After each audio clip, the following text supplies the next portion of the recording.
Welcome back to Top 5 Repairs. How do you know you have a bad Ekpm fuel pump control module?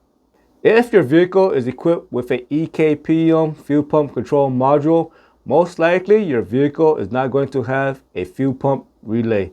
Instead, it is going to have this module, which is also a computer, and it is going to control the voltage going to the fuel pump, and it's going to control the fuel output for maximum efficiency.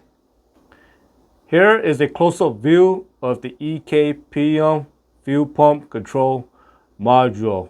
Now, when this component starts to fail, what symptoms should you expect? Well, the first symptom is your vehicle is not going to start. It is going to crank, but it won't start.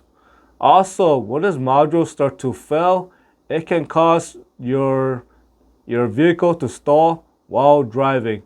And when this module starts to cool down because it tends to overheat, then your vehicle might start up again. When the Ekpm module starts to overheat, it will cut power going to the fuel pump. That is why your vehicle starts to stall. The reason why the Ekpm module starts to fail is due to its location. It is located right behind the back seat, and this will cause poor ventilation, and this will cause the module to overheat. When the module starts to overheat, this can cause intermittent failure, intermittent no start, and intermittent stalling. So when the circuit board on the module gets extremely hot, again, it is going to cut power going to the fuel pump. And when the module starts to cool down, it might start working properly. And then now you're going to get power going to the fuel pump, and your vehicle will start up again. When you have a component that gets extremely hot and it is prone to failure, it is important to check the connector.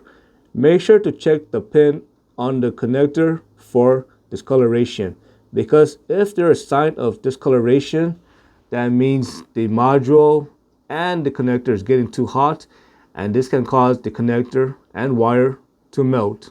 Another reason why the module might start to fail is because maybe the fuel pump is drawing too much current.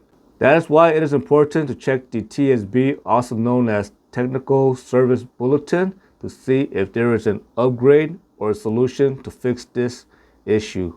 If you replace this module and you bought a new one, you have to reprogram it. Now, if you bought a used module, you probably don't have to reprogram it. I hope you found this video useful. As always, thank you for watching, and subscribe to Top 5 Auto Repairs.